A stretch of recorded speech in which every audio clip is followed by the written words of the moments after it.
পর্যটনের শহর কক্সবাজারে বেড়েছে শীত, কুয়াশা আর হিমেল বাতাসে বিপর্যস্ত হয়ে পড়েছে জনজীবন। শীতের তীব্রতা বৃদ্ধির সাথে সাথে পাল্লা দিয়ে বেড়েছে ঠান্ডাজনিত রোগবালাই। আক্রান্তদের বেশিরভাগই শিশু আর বয়স্ক। চিকিৎসকরা বলছেন, হাসপাতালে চিকিৎসা নিতে আসা রোগীদের মধ্যে যাদের জটিলতা বেশি তাদের ভর্তি করা হচ্ছে। ঠান্ডা বাড়ার কারণে মেইনলি আমরা বাচ্চা এবং বয়স্ক রোগীরা বেশি পাচ্ছি। ঠান্ডা ওদেরকে বেশি এফেক্ট করছে। এছাড়া নর্মাল অ্যাডাল্ট পেশেন্টও আসছে। শীতের কারণে রোগ বাড়ায়, দুশ্চিন্তায় রোগী ও স্বজনরা। প্রথমে সারা শরীর লিকির গয়ে, তারপরে হাড়ের সমস্যা, তারপর নিউমোনিয়া, এগুলো ধরা হচ্ছে।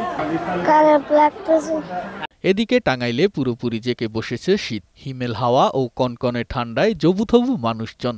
বাড়ছে শীতজনিত রোগের প্রকোপ। বেশিরভাগই ডায়রিয়া, নিউমোনিয়া, শ্বাসকষ্টে আক্রান্ত শিশু। অতিরিক্ত রোগীর চাপে হাসপাতালের বেডে জায়গা হচ্ছে না। বাধ্য হয়ে শীত উপেক্ষা করে হাসপাতালের বারান্দার ফ্লোরে চিকিৎসা সেবা নিতে হচ্ছে।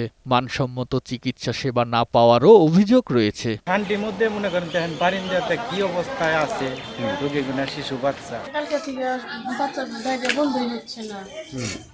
কালকে স্যালাইন দিতে আসতেছিলেন না, এখানে ওষুধ নেই, এমনি ওষুধ খাওয়াইতেছে, ভালোই হইতেছে।